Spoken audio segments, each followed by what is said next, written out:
Okay, there are some yeses over here. Okay, great. Let us cover the physical fitness part in a better manner. So, like I said, that when I was preparing for competitive examination, I understood that it is a necessity. It is not a comfort for me anymore. Why? The reason is the tremendous amount of pressure that comes when you're preparing for anything.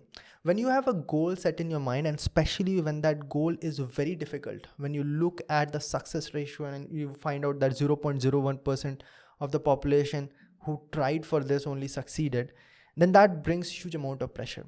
And then when you see that, okay, I'm not the only one who wants to crack this examination, there are a bunch of other people who want to crack this examination, and I'm just a very small part of this huge crowd. From that point where you are just a part of this crowd to you being someone who aced that examination or you aced that task, it is something that you will always be struggling to make yourself believe that you can actually do that. And that brings a huge amount of pressure. And then again, in any one of our lives, it is never going to happen that this is all that we are doing. There's always going to be 10 other things that is happening: your personal relationships with your parents, your income right now going on, the problem with finance. There will be other things, the personal matter going on, your friends and all. You are going to see other people succeeding, like we have already talked about it, and these all accumulate and starts to hurt what you're trying to do right now. The primary target that you're having right now, it starts to get jeopardized because of all those other things going on around you. Now, for you to have a focused concentration towards what you really want to do right now, and to deal with all that pressure beside and clear your mind to focus only on one thing, it is very, very important to have a very clear mind, a very sorted mind, to be more precise. Your mind should be very clear. Okay, these things are going in my life, and I have to focus on this one. This is how I'm going to do it, and this is how I should proceed. These are the next 5 steps. So that kind of sorted mind you are going to get only when you're having a good physical fitness, because mind and your body has huge combinations.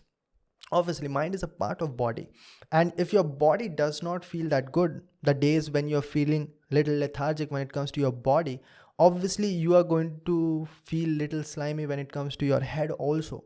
You're not going to be the most creative. At the same time, motivation is also a problem. No person who has ever competed in anything for years and years has been motivated equally for every day. That person is a robot. None of us are robots. So that motivation is a problem, that some people are more motivated at certain days and certain days they are not motivated at all. Now, here's something common that really happens in a robotic fashion, that you are never demotivated after a good workout. Tell me in the comment section if you have ever worked out. Tell me if you felt demotivated afterwards. You always felt better.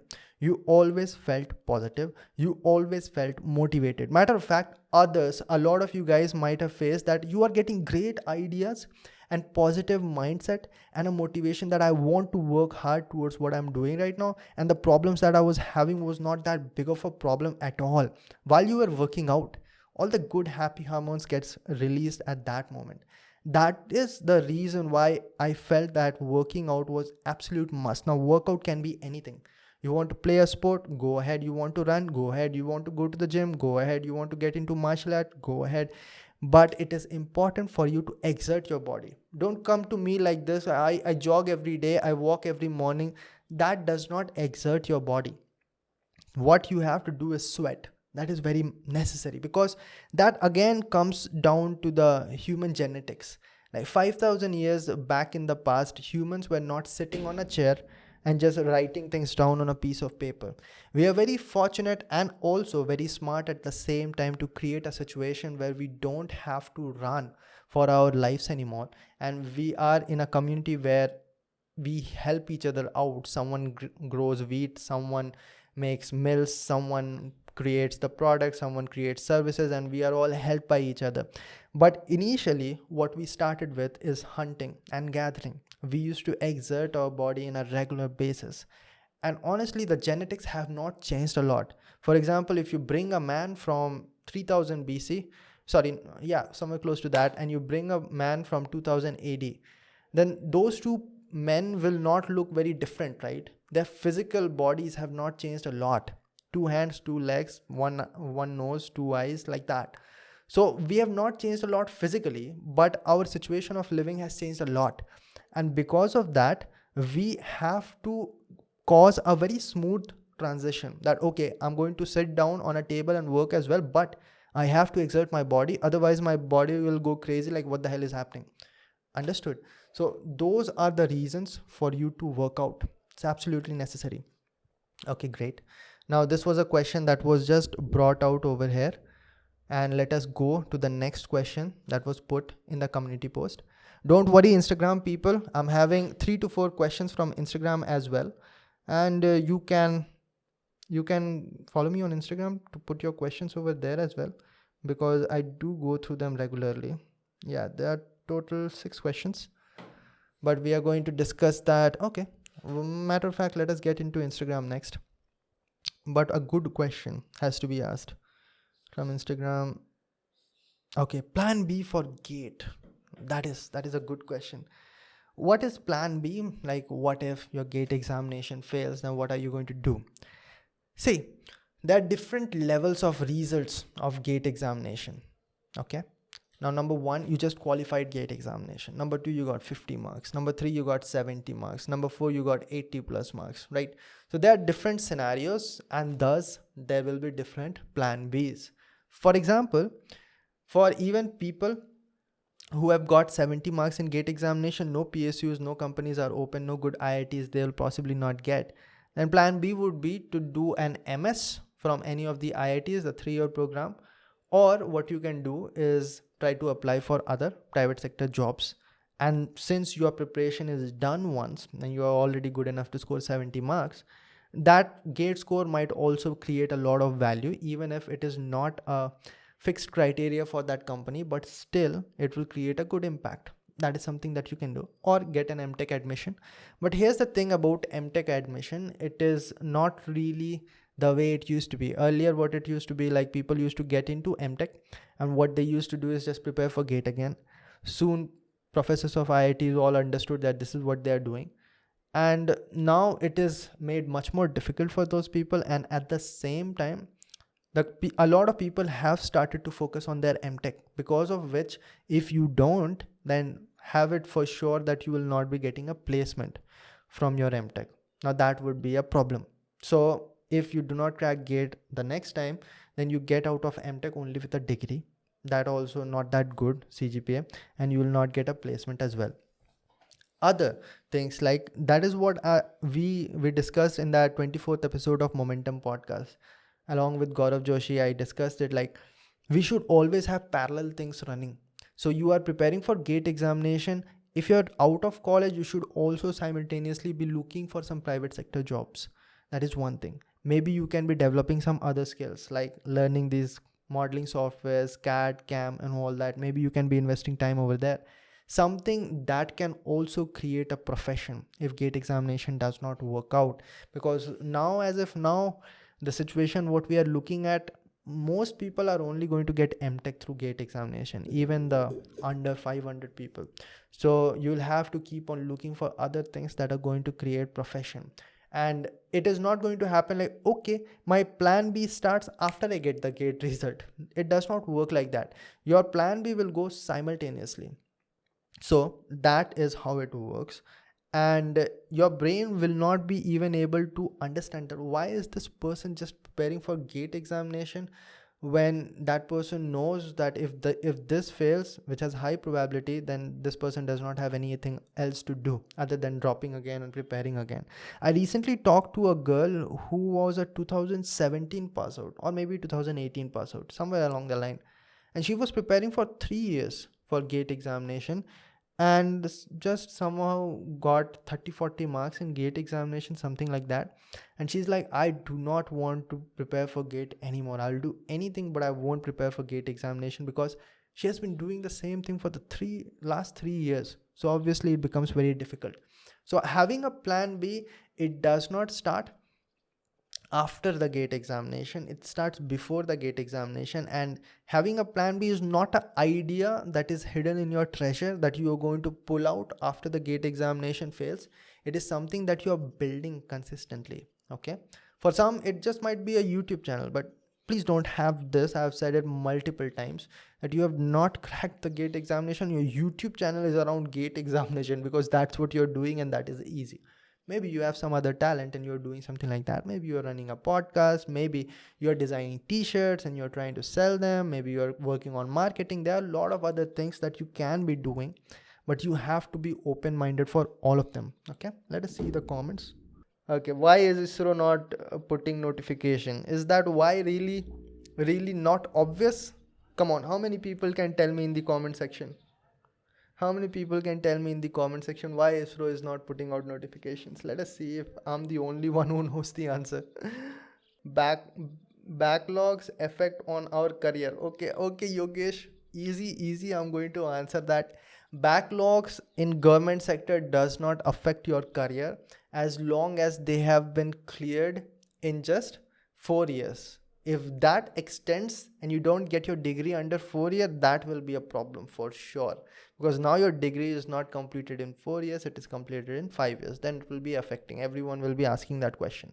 But if you have cleared it within 4 years, then it is okay. But a bigger problem would be, what about your CGPA? Because backlog does hurt your CGPA. If you're getting backlogs, then for sure you will not be getting a 9-point CGPA. So what you should be worrying more about is your CGPA. And I have made a very much full detailed video on CGPA very recently. You should go through it. Okay, all right. Finally, how stable are jobs in core sectors? Someone gets fired from core sector, will he find job or remain unemployed or join IT company? All right, good. The question basically is that if you get a, let us say, private sector job, or government sector is like most safe job on this country, definitely no problem. But when it comes to private sector core jobs, then I will say that it is much more safer than your IT company jobs. Why? See, this is how the core company works and this is how the IT sector works.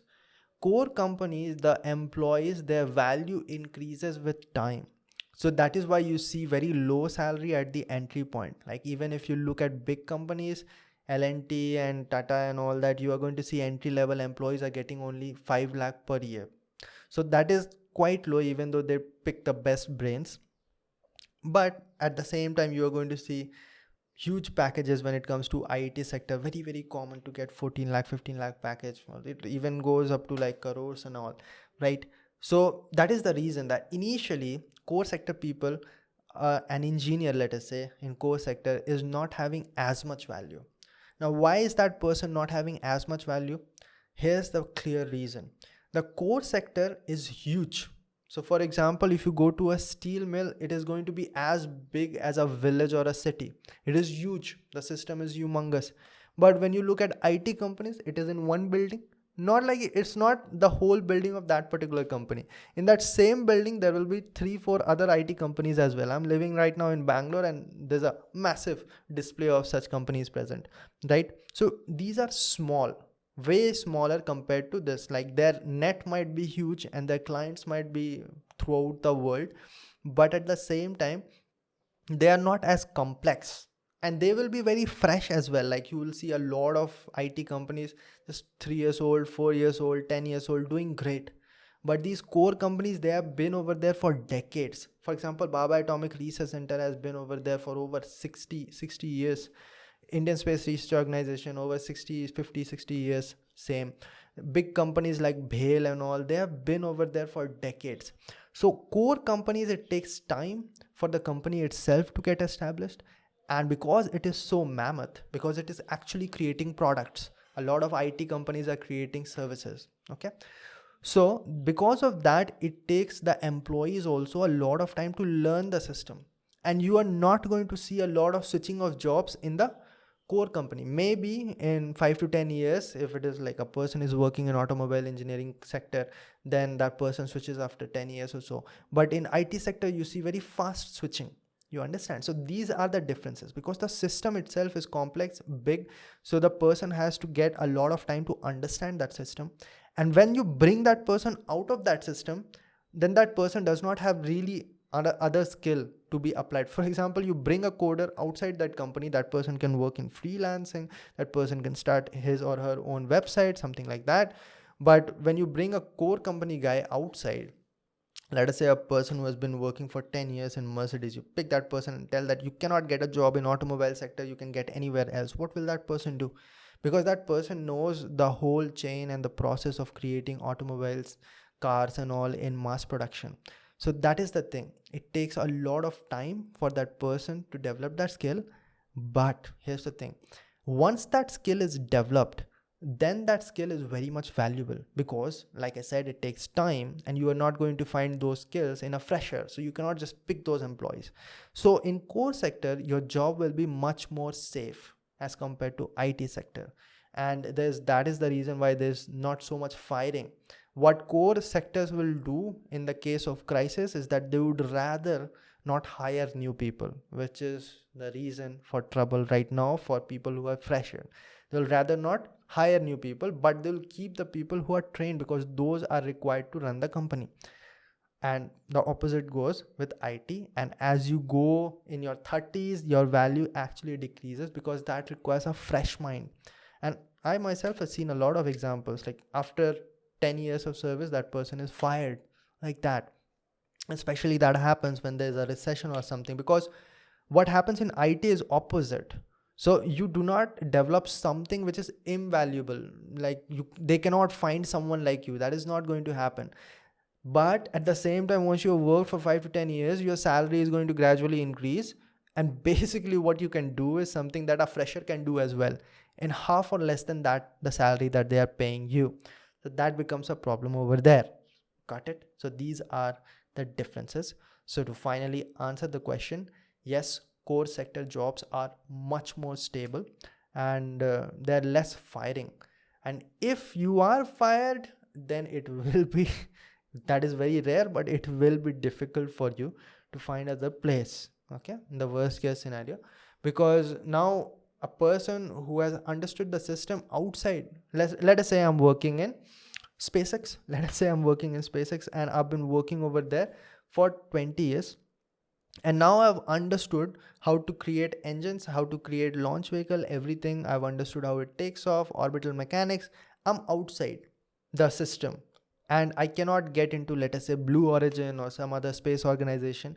Now what happens is I cannot do much on my own, because that infrastructure of launch pads and creation of these engines and all this fabrication, it is way too complicated, and I will not have the sufficient amount of capital to invest in my own company, so I won't be able to do much over there, and that is why it will become a problem. But yes, if you get out in the private sector, let us say you get out of Mercedes, you get into some other company like Caterpillar, or you get into Tata or some other in the same sector, that is something that you can do. But the problem happens when the recession is there and other companies are not hiring and you are fired. And that is a really tough situation. Or if you are fired because of bad performance and they write something wrong on your name, then that is going to follow you to the next company, and that will be a problem. Okay, so there are a lot of different factors coming into the picture. But yes, in general, if you compare the stability, core sector will be much more stable. Okay, let us see the comments. Okay, we've been talking for half an hour already. Still not covered Instagram questions. Let us go through next Instagram question. What do we have? Germany versus US for aerospace. So US is nothing, but the foundation is done by Germany when it comes to aerospace engineering. So when the World War II ended, US took the brightest mind of the aerospace engineering of Germany, the better half, a lot would say, and Russia took the other half, what was left.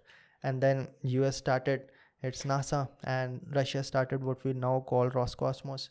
So it is basically Germans only. So when it was a funny kind of newspaper meme going on back then we had memes on newspaper only. So what was happening, that initially in the Cold Wars, Russia was winning in everything when it came to space race.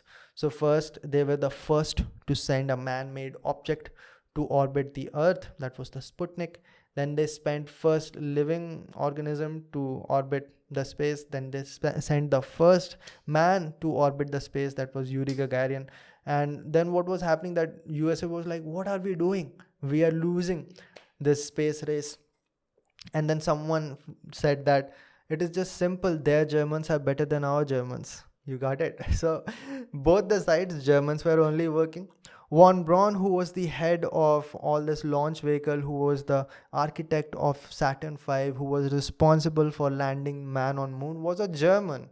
He worked in the Nazi party for years and years, created the V2 rocket, was responsible for V1. He was the man who created rocket science. He is known as the father of rocket science. He was the one who created the liquid propulsion. Got it? So it is kind of stupid to compare that. But right now, if you are Germany versus USA, obviously USA is dominating. Okay, great. What do we have other than that? By the way, we talk a lot about all these things on Spacecast podcast.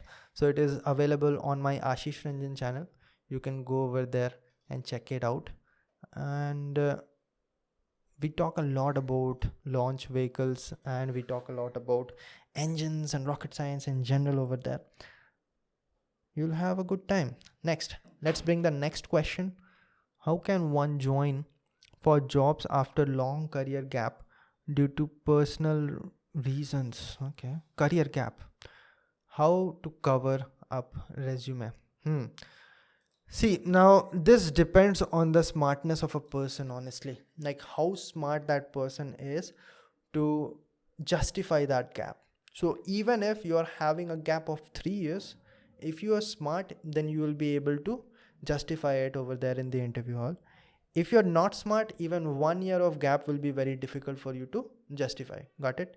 So there are few things that you can do. Number one, you should show that there was something that you were doing in that year gap, or there's some legit reason why you were not able to appear for examination. So why you were not able to do something productive.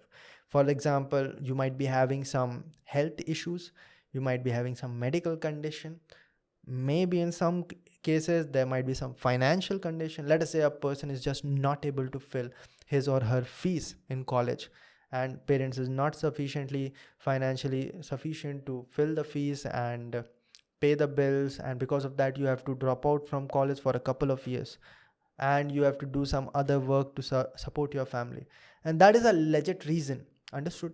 Other than that, if you are having a year gap of 3 years and there were some medical issues going on, I've talked to a lot of people who genuinely have some medical issue or the other, and in that situation I always say that first get back to your proper health, and then you can work on your examination and all. Then you can tell them, take the medical certificate along with you and show it to them when they ask, if they ask for it. If you can just justify in your words, then it will be good. But whatever it is very important for you to prepare that properly. You know that that question is going to come up, then you should be also ready that what are you going to say when that question comes up. So you have to be ready. For example, if you are appearing for an interview, you have a 2-year gap, and then what were you doing for those last 2 years, and you can say that I was working over here, I was supporting myself financially through that. Then that answer should be ready line by line, and you should be rehearsing that before you get into the interview hall. Understood? And even if, see, this is the worst case scenario, and I hate that I have to justify it for some people because this is basically lying, but I will tell you the answer anyways. Let us say for 2 years you did not do anything. Okay, what you can say is that you were locally working in some private firm, because that does not give you any experience certificate. You can tell them that I was just earning 15,000 or something, I was investing my time over there. And if they do not really want any proof, and you can say that 4 months ago only I left that job, So that would be basically lying, but that can help in the worst case scenario. It is much better than saying that for the last 3 years I was not doing anything preparing for these examinations. That does not make sense at all.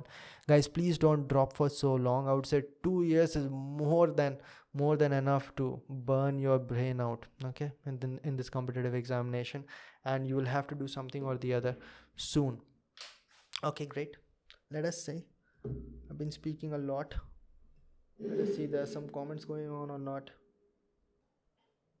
Okay guys, now I'm reading questions, so it would be a good time for you to put your questions. Okay, now Xavier Fman, great, I hope that F stands for good reasons, is asking, is preparing for GATE syllabus is enough for ICRB while being focused on time management?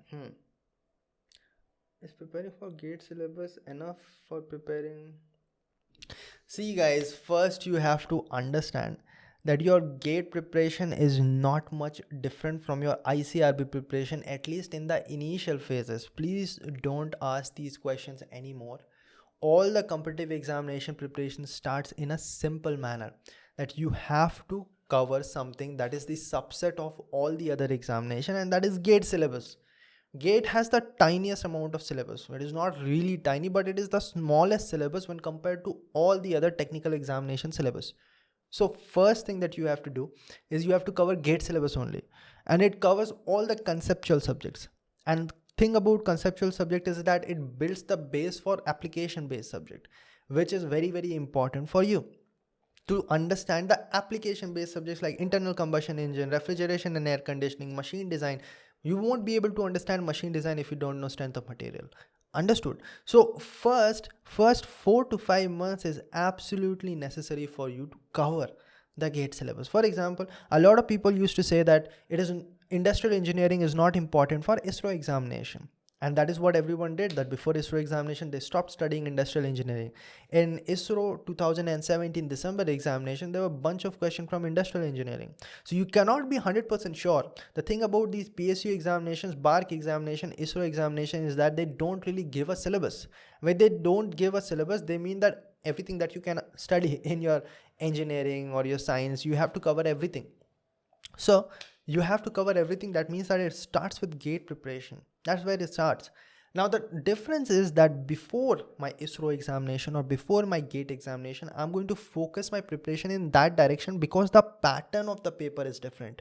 In ISRO examination, there are 80 questions to be answered in 90 minutes. In GATE examination, 65 questions to be answered in 3 hours. That means that the type of question might be little bit different. It's not like GATE level questions cannot appear in ISRO. It's not like questions appeared in ISRO or kind of question that appears in ISRO cannot come in GATE examination. Both will be there, and that is why it is important for you to focus on both types. When I was preparing for my final attempt in ISRO, this was my strategy, that I will be ready for everything.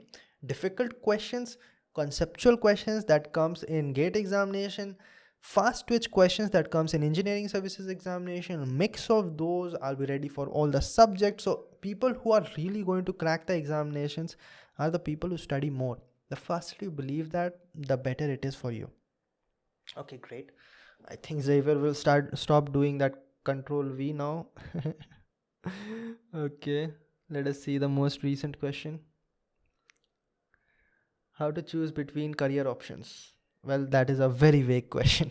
Please elaborate. Okay, great. No good questions. I'm going to go back to the community post. Ask a good question, guys. Otherwise, I'm going to keep on moving to the community post. Okay, what do we have? Yes, this must be a good question. This is a very well fabricated, well thought out question, not like ISRO best or ISC best, ONGC best or IOCL best. I don't like those kind of questions, but this is like well written question. Okay. How to improve problem solving skills? I personally analyzed my mistake and found the following reasons. The keywords in the questions like is like 70% of the portion in which I have made mistakes. This happens when I solve the question the first time. Okay, that is very true. How to improve the problem solving skills? Okay, I'm going to answer this one by one.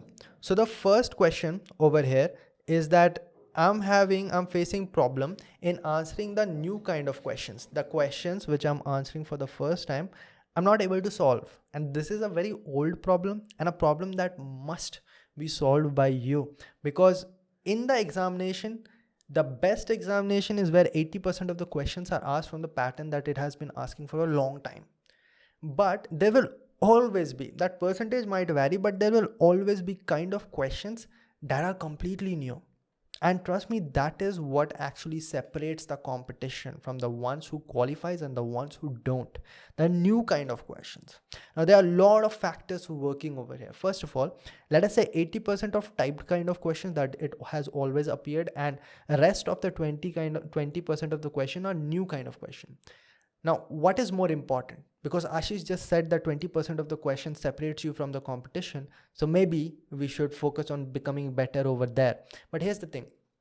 You won't be able to solve those 20% of the question right off the bat. You got into the examination hall. Oh, this is a very difficult question. I know how to solve it. No, you will be way too panicky over there, and it will be very much difficult for you to handle something which is completely new.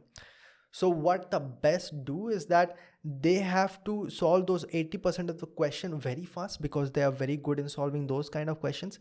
And next, once they have solved that flawlessly very fast, then what they do is that they get into those 20% of the question, and by then they have huge amount of time, and the time gives them the confidence and security. The security that I have time to solve these difficult questions, and the security that 80% of the questions are already solved. So you'll be able to solve those 20% of the question well as well. Now, that means that 80% of the simple questions, fast twitch questions, I have to be good. Let us say finding the COP, finding the efficiency of heat engine. These are fast. You'll be able to solve it very fast. By the time you are very pro, you'll be able to solve it without even picking up your pen, directly marking the answer. And that is how it really goes by the time you reach the expert level. But at the same time, what about those 20% of the questions? Because that creates the difference. So what do we do about that? New kind of questions. These are called new kind of questions, questions you have never seen before. And the first thing that happens when you see such a question is that you start to panic. And we have to bring ourselves to that situation where we are very comfortable in dealing with new kind of questions. Got it? And how do we become comfortable in dealing with new kind of questions? Come on, people. Can someone tell me in the comment section? Let us see if someone got the answer. Some of the old followers, are they over here? See, how you deal with new kind of questions, how you become better in dealing with new kind of questions is dealing with more and more new kind of questions while you're practicing. What a lot of people do is that they go through GATE previous year question 10 times. Okay, very good. What about you and your ability to deal with new kind of questions? Because all you have done in those 10 times is just go through the questions that you have already gone through. And when you see a new question, that's where you panic. So how do we get the practice of solving more and more new kind of questions? First of all, especially when it comes to mechanical engineering, I can say this, that there are so many previous year questions, GATE previous year questions, engineering services previous year question, all the PSU previous year questions, ISRO previous year question, some of the civil services earlier they used to ask the objective type questions. There are so many questions. The questions that have appeared in competitive examination. If you just get on solving these 5 kind of previous year questions now, I think personally 1 year itself will not be sufficient for you to go through all of them. And by all of them, I mean first you solve them, then you again solve the star mark questions, the questions that you were not able to solve in one go. I know this because I've personally done it. In my 2016 attempt, I only went through GATE previous year questions. Next attempt, I only went through GATE and engineering services previous year questions. I did not even had sufficient time to finish the engineering services previous year question. In the third attempt, I went through some PSU previous year questions also. But then also, I was not having sufficient time to go through all of them. So for mechanical engineers and some of the core field engineers, I can say that you are having enough number of new questions. Just go through all of them and you will be getting good practice. Let us say you have done that as well. What do? Let us say you're way better than me. You worked very hard and you solved all the previous year questions very fast. Then the next source would be the test series questions. Don't go to those question banks created by various coaching institutes. I never suggest that. And all of the people that I personally know also do not suggest that. What you need to do, either it will be a question that has already appeared in some competitive examination or the other, because it has the maximum amount of probability to appear again a similar kind of question with maybe different data in some other examination that I'm going to appear in.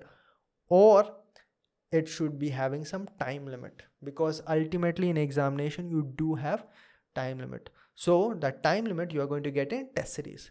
The thing that is common in both question bank and test series, they are made by faculties of some coaching institutes. Okay, that is not as good as previous year questions, because those are made by people who are going to make the questions of the examinations. Maybe the same person will be making, but the pattern is same.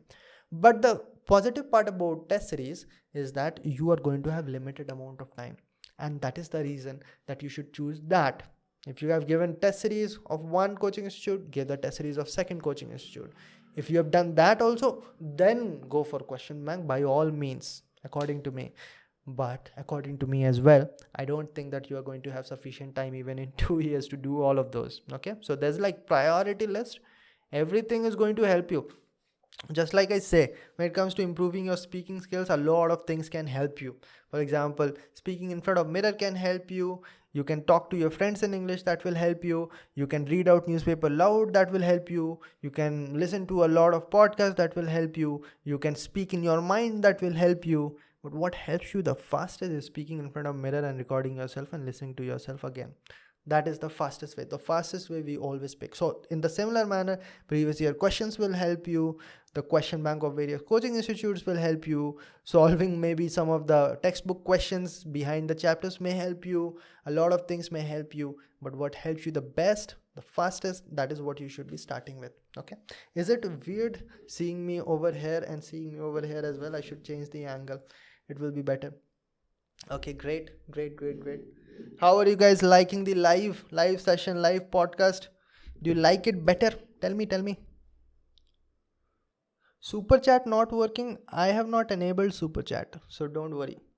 I don't want money while I'm doing live. Maybe I'll do some other time if you're so eager to eager to support Ashish Ranjan. That is a good attitude. I got more than money right now. Global Feed. By the way, Global Feed is also a member. Thanks for that. Love to see that some people just want to support.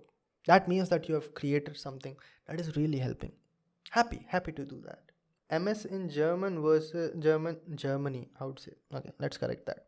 Versus long-term coaching in present pandemic. I would say if you have money, if you have money, always go abroad, man. I would not say anything other than that. If you are truly looking at your career properly, there are so many institutes throughout the world. Only one institute in India comes under top 10, and that is ISC Bangalore. So I do not know how in a sane mind I can tell you that if you have money and you want to do masters, you should not go abroad. But money is a big factor, man. You need a huge amount of money. A minimum, think about it, like 20 to 30 lakh you have to invest. I have talked to Anant, talked to Tejasta. Those people did in Germany. No, both did in Italy, but close. Italy is actually costlier than Germany. Then definitely. But there are some scholarships. If you are interested, please go through that one podcast that I made with Anant. That is a gold mine for everyone who wants to appear for MS abroad. Okay, that is truly a gold mine. There are lot of scholarships available. They are going to not only take 100% of your fees, but also going to give you money, thousands and thousands of dollars of money to you, so that you can stay over there in comfort as well. Okay, great. Next, I'm going to get into some community post questions. Please invite startup founders to the podcast. Gagan was a startup founder, not a very successful one, but yes, I'll try. You have any any names in your mind? Tell me. If you have any names in your mind, do suggest. By the way, this is an announcement. Few of my followers have suggested some great people to be invited on podcast. Aditya sir is going to come. He was engineering services 2013 All India rank 5. And then other than that, Kripa is coming, who was again I think All India rank 2 in GATE examination. And then there's another person called Rishi Raj, who was All India rank 18 in GATE examination recently only. These people are suggested by my followers only, and they did not only suggest, okay, bring Elon Musk. They also gave me the contact. All right, so yeah, you can call him in this number. You can drop a message over there, and that is what I did. Okay, so that is how it goes. Yeah, Ankur Wariku. I've heard the name a lot of times. And what is interesting is that he was doing PhD in astrophysics back when he was in America, I think, and he dropped somewhere midway, which is pretty much explainable. PhD doing that long course, and then what he's doing right now is teaching people how to make money, if I'm not wrong. But yeah, that is a very fascinating character. I would like to have him over here, certainly. Mudit, I think, is the person who teaches on Unacademy. Aman Dhattarwal is not going to come over here. He's way too famous, man. I don't think that he's going to come. But still, if someone can create a contact, then definitely. Aman is very much younger than me, but what he's doing with his life is truly, truly fantastic. He's a smart fellow. I would like to just, not on podcast, sit down with him one day and say, bro, how much different do you actually think, man? When you are in college, you have already started this whole thing. Okay, great, great, great. uh, you can, sir, आप 540 kick मार सकते. Yes, I can do 540 round kick. I cannot do 540 hook kick. So 540 round kick I've already done. It is on Instagram. 540 hook kick I cannot do. I can do 360 hook kick. Okay, great. It will not convert into a live chat. I will get into the next question of the same person, Daksh Goyal.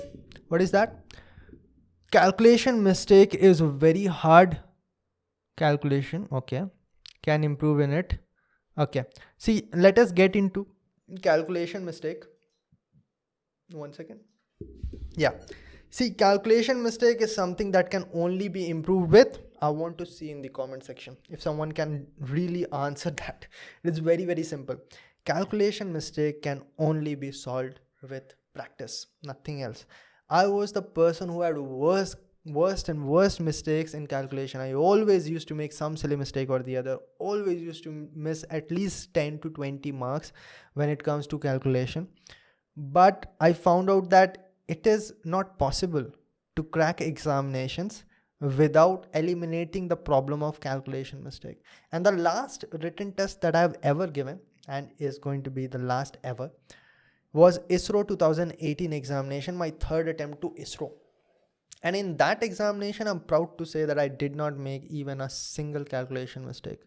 And the reason for that was rigorous amount of practice. It's as simple as that. You practice as much as possible. And once you have completed the syllabus, then all that is left is execution of that syllabus. So let us say you have completed the syllabus. Then also you might not be that good in performing an examination because the execution part is lacking. So what you have to do is you have to become better in execution. Got it? And that you are only going to get once you have practiced a lot. And trust me, I can say this from experience that it is possible for anyone, because I was the worst example of a person who can solve numericals fast and with high accuracy, but I turned into a person who probably turned into the best who can solve numericals without making any mistake back in 2018. My all India rank was 85 in ISRO written test, and that was pretty good. Okay, according to me, that was way better, especially because I did not even qualify for the last 2 attempts. So that would make a lot of sense. Okay, so how do we practice? Practice all the previous year questions, practice the star mark previous year questions again, give a lot of test series. You can get a practice from a lot of places. Okay, concept forgotten or not able to apply. This is like 5 to 7%. Okay, that is, again, see, this question is very interesting. It is basically covering everything. See, if you're forgetting concept, what is the problem over there? See, that is why I say I've discussed all of these things at some point or the other on Talk 4712. What is the problem if you're forgetting concept? Tell me. If someone can tell me in the comment section. The problem is that you did not have sufficient amount of revision. and the revision should be in cycle. So the whole knowledge that you have learned, no, it is very important for you to forget that also. The part that you forget, then you understand, okay, this part I'm forgetting. When you revise, you strengthen that part. Ouch, that hurt. Okay, then you strengthen that part, and once you have strengthened that part, then you find out in next revision, okay, I'm forgetting that thing, and then you strengthen that again by studying again. Okay, so that is how it goes. The cyclic revision helps you to again and again understand what you're forgetting, and then work on that. And ultimately what happens is you have a uniform preparation for all the parts of all the subjects, and then you are not going to forget the concepts. Another reason for forgetting the concepts might be that you did not understand the concepts that good, because concepts are few things which you can never forget. For example, for the last 2 years I've not been preparing for competitive examination. More than that, 3 years probably, I've not been preparing for competitive examinations, but I still remember the concepts of bending moment diagram. I remember the concepts of heat exchanger. I remember the concepts of first law of thermodynamics. Yesterday, day before yesterday, I was talking to one of my friend who was my pal back in ISRO, and right now also is in ISRO, and he is applying for masters in ISC Bangalore. So ISRO program is after 2-3 years you can go for a master's higher studies as well. And he sat for the interview of ISC Bangalore for PhD, and over there he was asked a question that there's a isolated room and it has a fridge, and once you open the door of the fridge, what will happen to the temperature of the room. And we talked about that for over half an hour, and I still remember all the concepts of isolated system, all the concepts of first law of thermodynamics, all the concepts of what happens inside a refrigeration cycle, what is a refrigerant, because those are concepts, and concepts you can't really forget. You won't be able to forget concept once you understand properly. So when it comes to concept, your main agenda should be that I understand that concept properly in a way that I won't be able to forget. And the worst case scenario, you forget it, it will be taken care by revision. Revision basically helps in a lot of things that you have to mug up or remember a lot of things, that this kind of questions are solved like this data is used over this formula is used over here. That is helped by revision. Okay, so this problem can be solved by revision. It's like this podcast has been sponsored by Talk Speaking, something like that. All right. When there are multiple concepts in one question, I am weak, and this is again going to be solved only with practice. So this is not a new concept. Let us get to the last final verse. At last, I think the main problem that I am not able to retrieve information from my brain. I read my notes. Okay, all of these problems will only be solved with practice only. So I'm not going to spend a lot of times. But what I really like about Daksh Goyal over here is that he analyzed his examination, his GATE examination. He went through it question by question. And that is something that I've always suggested you guys to do. For example, you go through a test series, okay? You give the test series, you get some marks, but then you analyze that test series. If you do not analyze that test series, either start doing it right now or you stop giving test series, because otherwise test series are useless. It is waste of time if you're not analyzing. At least what I can say is that you're not going to improve. You're going to stay where you are. If you're like scoring 80 in the first test series, you're going to still keep on scoring 80 in the last test series, because you have not found out your weaknesses. So that is something that you should do. But people who are already doing it, they're analyzing their test series, very good. But what about the biggest test you have ever given, the actual GATE examination or the actual ISRO examination that you have given, and you are not satisfied with your performance? And you should have the courage to go through the examination. I know it hurts. It hurts a lot. Every time you found out that, okay, you made a silly mistake over there, then it hurts like an arrow straight to your heart. It's very painful. I understand. I've been through that. I've given dozens of examinations. But still, every time it is your responsibility to go through all of those questions one by one, find out that, analyze it properly, that which was a question which you could not have attempted, which was the question that you could have attempted but you could not because of the pressure of the examination, which was the question that you did attempt but you made a silly mistake over there. So these are the questions that you need to ask at that moment, and then you need to work on that. What could I have done so that I would not have made this mistake over there. Clear? Okay, great. Now, before we get to the next question, which is going to be from Instagram, let me go to the comment section that is going on right now. Yes, guys, enjoying the podcast. How many of you guys have been over here since the beginning of this podcast, since 6 o'clock? Tell me in the comment section. It's my favorite part, taking live sessions while having coffee. Such a good interaction. Why don't you launch your own space company or something? What was that question? Because I don't have capital, okay? I don't have sufficient amount of money to invest over there. Start a GoFund, Ashish. I'll do it. Let's see how far it goes. But that is not how the world works. The world works that you create money and then you invest it into further ventures. Okay. Why do you think you couldn't get a good rank in GATE examination? See, a lot of people will be afraid of their failures. But I bring it on the screen. No problem in that. GATE examination, why was I not able to score a good rank in GATE examination? Let me look at it objectively and then answer that. So my first attempt of GATE examination, I got a rank of 9008.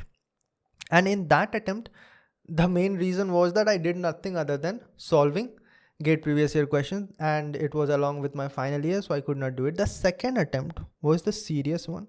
I was studying in coaching institute. I was doing it full time, preparing for it for the last 6 months. But what I really failed in, I improved it in BARC examination right after that. And what was the reason? I only found out after I gave the GATE 2017 examination. And the reason was practice. I was not having sufficient amount of practice in GATE 2017 examination. And because of that, when I saw those questions, I panicked. I was not able to solve it very fast, and it was a downward spiral. But when it comes to having the knowledge and the concept, it was 100%. So I did my job over there, but somehow I was not able to complete my preparation. And those are the things that I tell over here. In GATE 2018, again, I was working on all of those things and scored somewhere around 70, something like that, a little bit more than what I scored in GATE 2017. But still, it was not sufficient. And the reason what I found was this, which I was explaining over here only, and on which I worked in my ISRO 2018 examination, which was 3 months after my GATE 2018 examination. And that was the ability to solve a new kind of questions. And that ability I developed by solving more and more new kind of questions. At that time, I solved a lot of SK Mandal question banks, which I had missed till then, gave a lot of test series. Like that, I improved. Like I really need to work on my practice. So that is how I improved myself. And from GATE 2017 to ISRO 2018, the flaw that I worked on the most was my numerical solving ability, the accuracy, and not making silly mistakes, and the speed. Those are the things that I worked on. And that is the reason why I was able to crack an examination which was known for its numerical solving abilities, its speed and accuracy that is required over there. The huge reason why so many people who have cracked ISRO examination are also people who have cracked engineering services examination is that their pattern is very much similar. You have to solve questions very fast, and there's no boundary, kind of like engineering services examination. And I'm happy that I was able to reach to that level. But the other reason that I would say in GATE examination, see, I'm not being arrogant. Like I said, I was not the best. I was having a lot of flaws. But you have to understand this one thing as well, that GATE has a luck factor. It has a luck factor to some extent or the other. And that luck did not play much in my favor. For example, in both GATE 2016 and GATE 2017, my marks got decreased because of normalization. And at the same time, because of the wrong questions in my set, I wasted a lot of time over there. And I know that a lot of you guys might have faced this as well in the GATE examination that you have given, that it is not the most fair examination there is. I would not say that ISRO is very fair. The examination that I cracked was very fair. In there also, there was luck factor. And over there, the luck played in my favor. In BARC 2017 examination, the luck played in my favor. In ISRO interview also, there was some luck factor. I cannot be that one person who says that all the good things that I've done, it is because of my hard work, and all the bad things that has happened to me was because of my bad luck. That is like sounding very much stupid. Okay, so yes, luck is a factor that was there in maybe instead of ISRO examination, my luck shined on GATE examination, I would have performed better over there, and maybe I would have failed in ISRO examination. In that case, I would have prepared for ISRO examination next year. So that is what I said. A lot of you guys might have found me through that video GATE Gone Bad, a lot of old followers, and that is what I said. See, when the randomness is high and the luck factor is over there, the best thing that you can do is increase the number of attempts, right? And that is something that even Gaurav said in our Momentum podcast episode 24, that see, maybe your attempt was not perfect. That means that you need to give another attempt. Maybe your preparation was perfect. Maybe that day did not go according to you. Maybe you can attempt it again. And what were we trying to say is that you give another attempt, but don't do only that for one more year, right? So that is how it goes. That is what I believe. I do not know what is the reality. It is very difficult term, reality, but I can be as honest as possible over here. I never hide anything. So that is how it goes. But what I'm happy about more than anything else is that in doing so, I've set an example that GATE examination is not everything. And I do not think that there was anyone else before me who has done this. So that I'm happy about, that people now have hope. Now things are changing, but back then in 2018-19, it was still having a stigma that if you fail in GATE examination, you cannot do anything else. Even with a 1825 rank, I was able to crack IIT Bombay with a design field. I was able to get into Bhabha Atomic Research Center, a scientist post, a gazetted officer post after 1 year of training, and I was able to get into Indian Space Research Organization with All India rank of 4. So I was able to prove that even though GATE said it to my face that I was not capable of getting any jobs through it, I got 3 different things, a best master and 2 different best jobs. So that is the thing. And I've seen a lot of toppers who talk a lot about their success, never talk about their failures. I know people who are having top ranks in GATE or ESE examination, but will never admit that they failed in BARC interview or they failed in ISRO interview. They will never talk about it. They will act like I never appeared in that, right? It's their choice, but I'm going to talk about all the examinations that I've appeared in. Let us start about it one by one. The first examination that I appeared in was GATE 2016. The second examination that I appeared in was Engineering Services 2017 prelims examination. I failed in that. The third examination that I appeared in was GATE 2017 1825 rank. The fourth examination that I might have appeared in was BARC 2017. Then I appeared in ISRO 2017. BARC I succeeded. That is how I got into Bhabha Atomic Research Center. ISRO I failed 111 marks when 139 was the cutoff. Then I appeared in Vizag examination. That examination got cancelled. Then I appeared in BEL examination, and that was on July to 2nd July or so, something like that, 2017. In that I did not get selected. I joined Bhabha Atomic Research Center. Then I appeared in Engineering Services 2018 prelims, did not qualify it. And then I got into GATE 2018, again somewhere around 70 something marks, 72 or something. Did not matter to me much because I was not hunting for GATE examination anymore. I was more focused towards ISRO examination. ISRO 2017 December examination, I failed. 116 was my marks, 120 was the cutoff. I appeared in BARC examination again in 2018 for weird reasons. I just appeared to get more practice. I qualified that examination. Does not matter much because I was already in BARC training school only.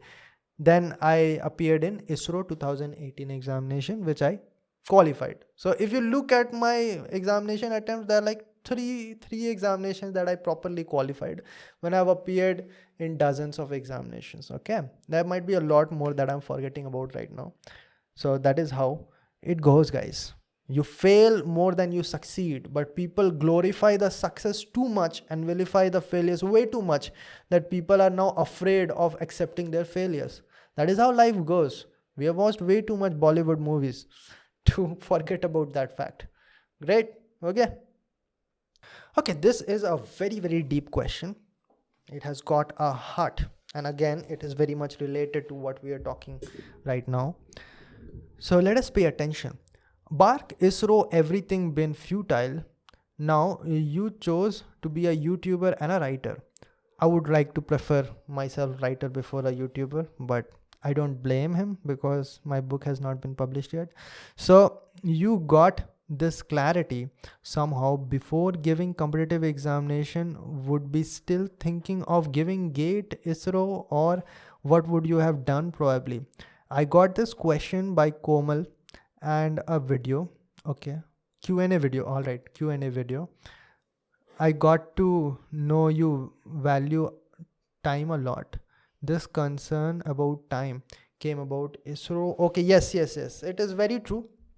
So I've said a lot of times that time is money and it is the most valuable resource. Then Ashish, if you say that, then why did you invest so much time in engineering when you could have initially started personality development? You could have started training people. You could have yourself been trained in a lot of these courses. Maybe you would have gone for Dale Carnegie's, pay 30,000 over there instead of paying so much amount of bond amount and all over here. And then you could have started YouTube channel a long time ago. And that is true. In 2016 only, before getting into any of those, I had started my YouTube channel. You can see my earliest video that is dated somewhere around May 2016. And writing does not require any kind of education or something. I till now do not have any education in writing, but you can keep on writing books. That does not matter. Then why did you do it? Like, you could have left it a long time ago. The answer and the absolute truth is that I did not realize what I wanted to do. You understand? So back when I was preparing for ISRO examination in 2016, I had no idea that I would enjoy so much talking to you guys, making YouTube videos and all that, making vlogs. By the time I was done with my ISRO preparation, 2018, the day that I returned after my interview, that's the day when I started to write my interview experience. And I, for the first time, figured out my interest in writing, bringing stories in a way that people are able to experience what you experienced. And that was the time when I realized that I like writing. You get the point? So I was not knowing. And that is why if I can go back in time, I will not change anything.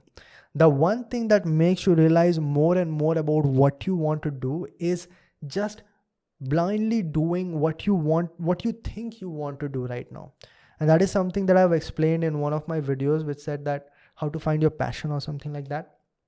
It is very important for you to just go through the grain, go against the tide, and regardless of how many hurdles there are, you have to do what you think you want to do. For example, back in 2016, I thought that I wanted to become an ISRO scientist. So I did it. Along the way, I thought that I want to become a personality development coach. So I did it. And later on, I thought that I want to become a writer. So I did it. At later stages, I started to think that I want to leave my ISRO job. So I did it. So at any point, whatever I believe that this is what I should do, not from external sources, what I personally believed and is not influenced by other voices, that is what I did. There was a time when I believed that I want to be an engineer. I want to be a professional engineer, and I did it. And I applied it in BRC, I applied it in ISR, I worked over there for over a year. So I was happy. But now that process cannot stop. Okay, Ashish, whatever you thought you wanted to do, you're doing it right now. Now you have no right to think anymore. That sounds weird to me. And then I can keep on fabricating my career like that. I still continue on writing. I still continue on personality development courses. I still continue on my speaking skill courses. I still continue on studying about rocket science. I still make videos on rocket science. I teach people about that. If any new launch happens, I'm the most interested person to know more about that. I still continue my martial arts passion. I continue all of those things.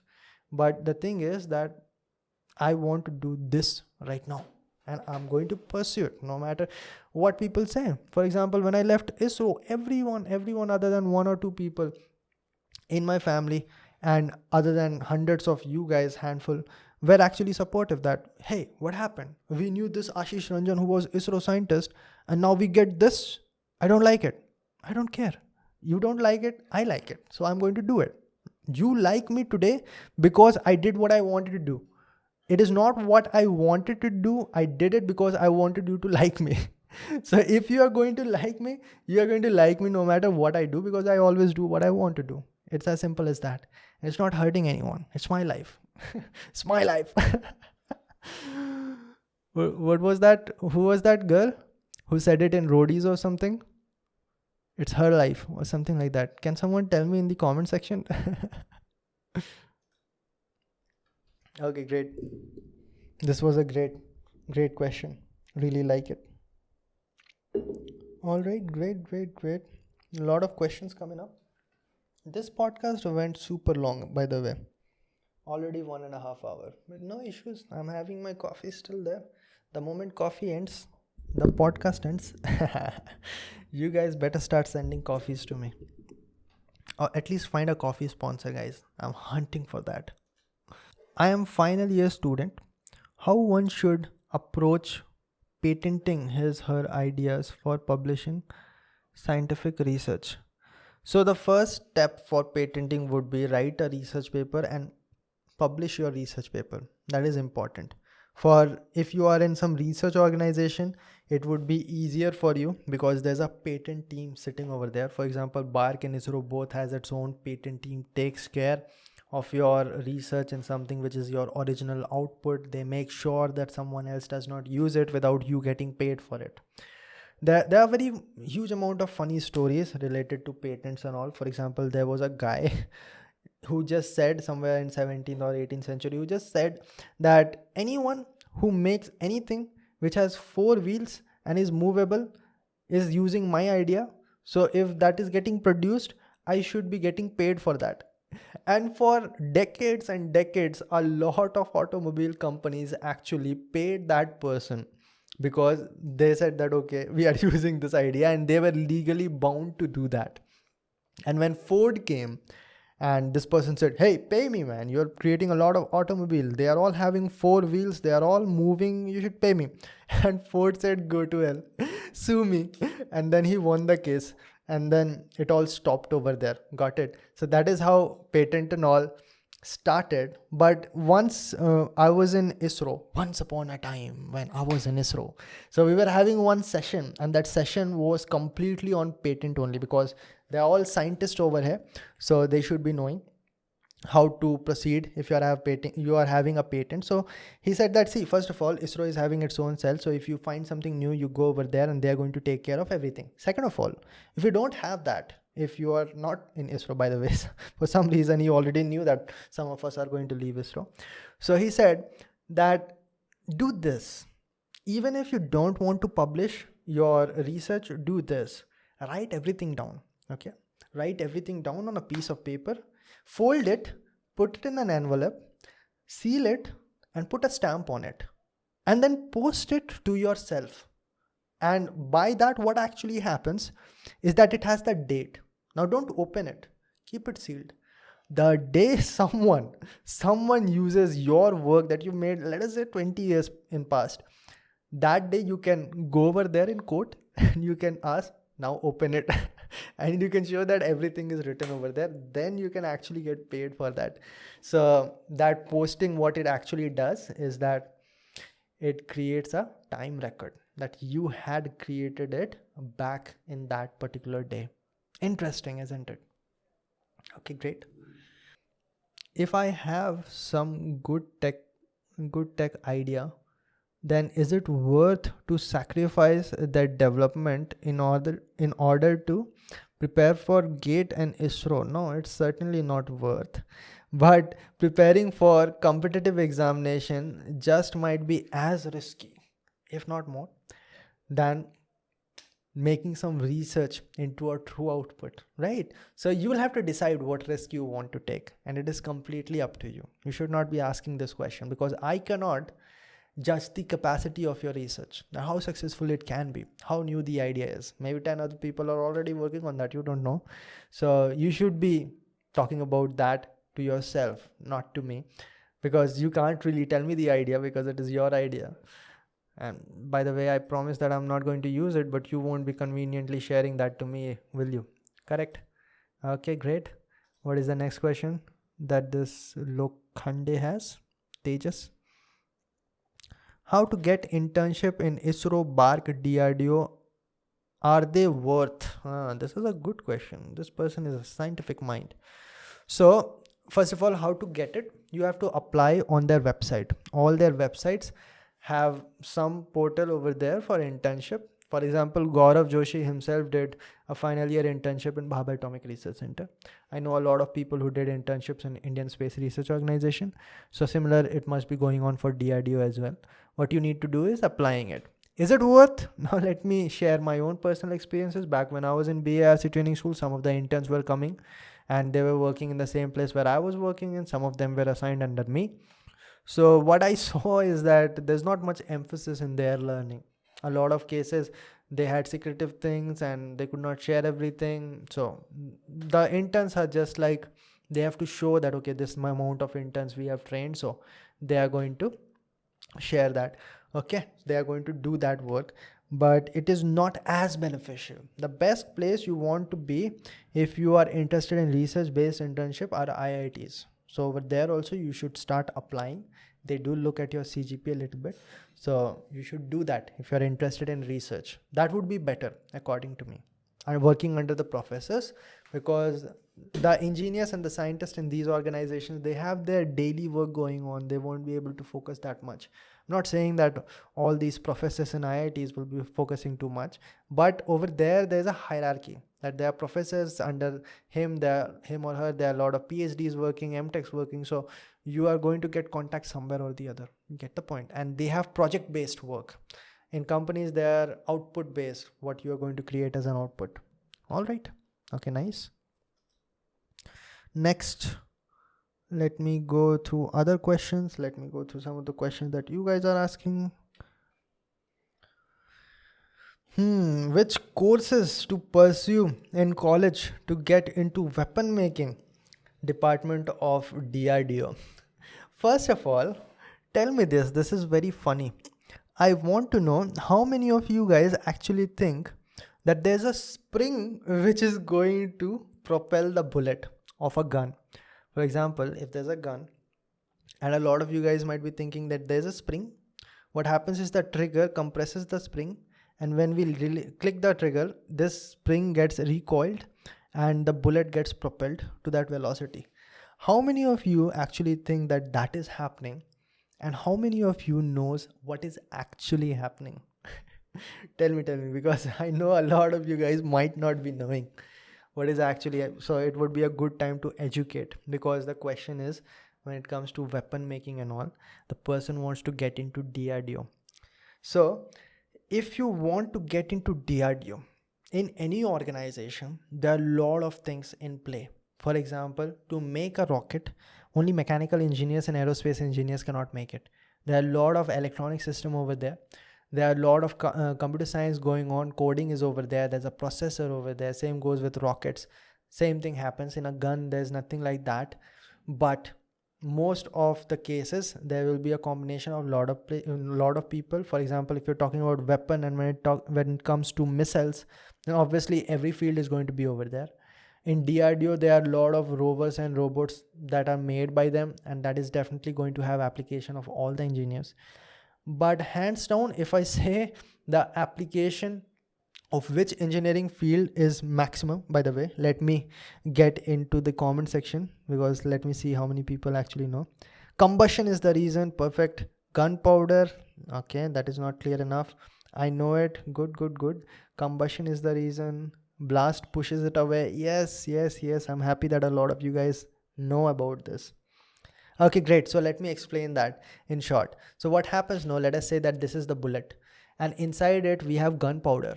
So all that trigger does is that it hits it over here, and this creates a short ignition which burns all of the propellant inside. And what happens is that because of that, its tip propels. And in the gun barrel, that is the reason why gun barrel is so hot, because it is having basically combustion burning inside it, and because of that it becomes very hot. And gun barrel is a difficult thing that is very difficult to fabricate. And also something which you should know is that gun barrels have this kind of swirl going on which rotates the bullet and gives it a spin. The spin is given to stabilize the bullet so that it goes a farther distance and it does not deviate its trajectory. Okay. All right, great. I'm very happy that people are technically sound over here. And the reason why I wanted to discuss it is because that is also very much similar to rocket science only. So if you're looking at it properly, then it is nothing but solid stage boosters, because it is having propellant, and that is exactly what happens in solid stage boosters of rockets. The only difference would be that solid stage boosters are well casted and the center part is a hollow part, but over here the size is so small that it basically burns the whole thing at once. All right, now coming back to the question, that is which field would be the most important one. If you ask the maximum number of percentage of work, then it is very safe to say that mechanical engineer would fit almost everywhere, other than the hardcore coding or electronics part, which are going to be kind of small part only in most of the weapon developments. A more specialized requirement would be of aerospace engineers who would fit in missile development, so that would be helpful. But in general, I would say that mechanical engineers would fit everywhere, whether it is little bit of robotics going on, the gun technology, or if you are talking about missiles, mechanical engineers is required everywhere. There are a lot of places. For example, if you really want to create a rifle, electronics engineers can't do much over there until unless there are some electronics component which will be very minor. But mechanical engineers will be required. If for nothing, they will be required for production. All right. So mechanical engineers are very much robust in that sense. And there's a saying that has been going on for a long time, that if for some reason we hit an apocalypse and we have engineers from every stream, then the first job will be done by a mechanical engineer. All right. This is what they say. I've never gone deep into that process. But yes, if you want to be safe. But at the end of the day, I want to say this: don't study a branch towards which you are not highly interested in. So your interest matters more than anything. If you're not interested in mechanical engineering, and you think that mechanical engineering is very much robust, then I should go for it. Then what will ultimately happen is that you won't be able to study it with that amount of enthusiasm. And because of that, you won't go much far. You have to have huge amount of interest in that. Recently, I had a telephonic consultancy with a girl who is currently having computer science engineering but wants to shift to civil engineering because that is her interest. She really likes it and she wants to go towards it. And a lot of people are saying that you'll be having field work, it would be a problem and all that. So ultimately I said that, see, if you are sure that this is your interest, then you should not be listening to a lot of people. Because imagine if Kalpana Chawla was said that you should become a computer science engineer because aerospace engineering does not have that much amount of application. What would we have gotten? We got it. So ultimately the interest matters a lot. I'm sure Kalpana Chawla, the kind of woman that she was, she would have paved a way in computer science engineering as well. But I don't know if she was having the interest, because she later did masters, she did PhD in computational fluid dynamics and all that. So she was really interested in that. So you have to understand that interest matters the most. Rest all are secondary. Okay, with that fine word, those fine words, I would like to end today's Momentum podcast. Guys, I hope that you liked it, and let me know down in the comment section if you enjoyed this one better than the recorded one. I know that a lot of you guys want people to be live on Momentum podcast, but the setup is a little bit tricky. Both sides needs to have very good internet connection if you are going to do online. We are going to do offline Talk and Fire podcast, that is for sure. Me and Komal just decided that very soon we are going to do Talk and Fire podcast live. That is because we are having an offline setup. In an online setup, we are sure, sorry, in an offline setup, we are surely going to be able to do it live. For example, next time some guest comes into our studio, then we are going to be able to stream it live. It is not an issue at all, but online it will be very much difficult. And this was the first try. I really liked the response. Over 100 people were continuously listening to the podcast. That shows that you guys enjoy it a lot. If some of your questions did not get answered, the reason would be that you did not pay attention towards the community post, because I have answered all the questions of the community post that could be answered. Other way of reaching me would be Instagram. Go to my Instagram, follow me over there. My stories always have some update or the other. Let me talk a little bit about something else that might fascinate you before we end this, and we are going to definitely close it. We are running a lot of personality development courses that are going on. There are three majorly. The Art of Speaking is the most famous one. It is a 1 month course and it has been going on for 8 months now. Currently eight batch is almost over. We are going to get into 9th batch. The Master Communicator is a short course and it is only of 4 hours. This is a more holistic, personalized kind of course because the number of students will be limited. But both of these are going to be live. These are going to be interactive sessions. You are going to be able to ask questions at any point. The number of students will be limited, so I'll be able to focus on each and every one of you. And especially when it comes to Art of Speaking, then Art of Speaking is having personalized calls in between the weeks, and there's no course more personalized than Art of Speaking, I would say. Advanced level speaking is only for people who have gone through either one of these two, and that's it. Other things on the website, these are some of the testimonials. You can go through it. These are the words of people who have already gone through Art of Speaking course. You can go through it themselves. I know each and every one of them personally. Garima was from 2nd batch. Pranav Mittal was from 5th batch. 3rd batch, sorry. Sakshi and all were in same batch. Divya was in 5th batch. Himanshu was in 2nd batch. Rajat was in 2nd batch again. Prakhar was in 3rd batch. No, I know these people because I've trained these people for over a month, and that is how Art of Speaking goes. Other than that, a lot of you guys are wondering that how can I contact Ashish Nanjan personally? Then you can go and register over here. It is not going to be free for sure, because I will be getting hundreds of requests today only if I make it free, and that is not practically possible. On the other hand, I have reduced the cost as much as possible, and I don't think that we are going to raise it because it should be affordable to you as well, but we require some amount of commitment from your side. And that's about it. I hope you enjoyed the podcast. We are going to do it more often, and we can do some Talk and Fire podcast live as well. But the thing about podcast you should know is that it is not going to be a live chat session. That is something that you must have figured out over here as well. What we want to do is that we want to stream it live, and every now and then we want to go through the questions. We have our own topics. Live chats we have every now and then on Instagram, so you can go and get it over there. I think it is happening every week. For me, I try to have it every week. Komal without fail has it every week. And if you don't know Komal, I run a podcast called Talk and Fire podcast with Komal. It is on her YouTube channel Amalgam. We talk about a lot of general topics, so you should definitely give it a thought of going through it. It comes out every Sunday. That's about it, guys. I'll see all of you in the next one. Till then, bye. I hope you enjoyed it and see you next time.